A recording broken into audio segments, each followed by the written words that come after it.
Another muscle tightness that we get in the hips is the piriformis muscle. You may have heard of this one before. It is in this gluteal region, which typically, believe it or not, most of these muscles get a little bit weak. Tightness isn't as much of an issue in the glutes. Tightness is more of an issue in the front. But the piriformis is a weird exception to this. It's deep, it's underneath these glute muscles, and for whatever reason, there are different reasons, but it tends to get tight. Sometimes it's because another part of the body isn't moving well enough, or sometimes it's related to sciatic nerve issues. It's a kind of a funky muscle, but we're going to show you how to stretch it. It runs down in here, so this is kind of where you're feeling for the stretch. What you can do is come back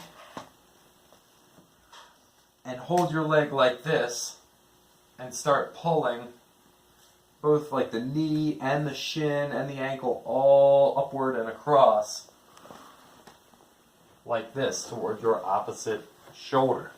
You should be feeling a little bit of a stretch here. You may need to tinker with how much you're pulling from here and how much you're pushing from here. Ideally, it's kind of 50-50, but you may need to do a little bit more from the ankle to get the sensation of the stretch that you need. All right, your bottom leg is down straight, and you're holding like this.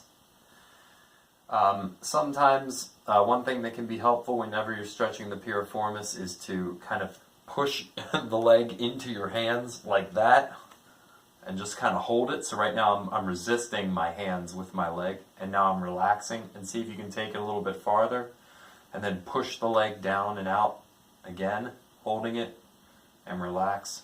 Try to pull up a little bit farther. That's just a little nuance that you can add on to it. That's one position, but sometimes that can be a little bit stressful for people with bad knees. Another option is to just put it down across like this and grab and pull across. Okay? You want to make sure that this hip isn't popping up so much, because if I'm just doing this, that's more of a spine stretch. That's not so much a piriformis stretch. So I just pull across, and again, I'm trying to feel that stretch in this region here.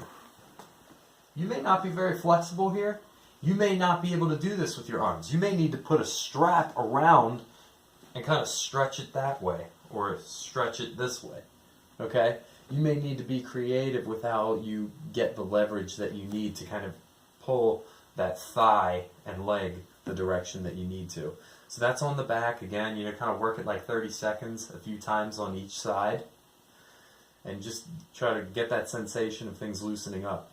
Another stretch that you can do,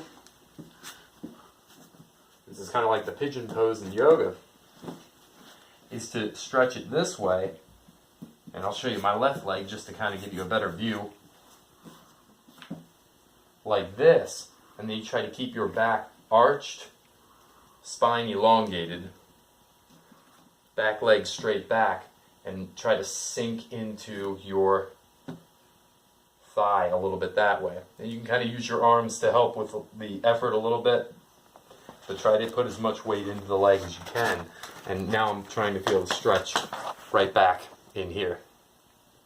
Alright, so that's just another variation. Find what works best for you, what works best for your joints. That's the piriformis stretch.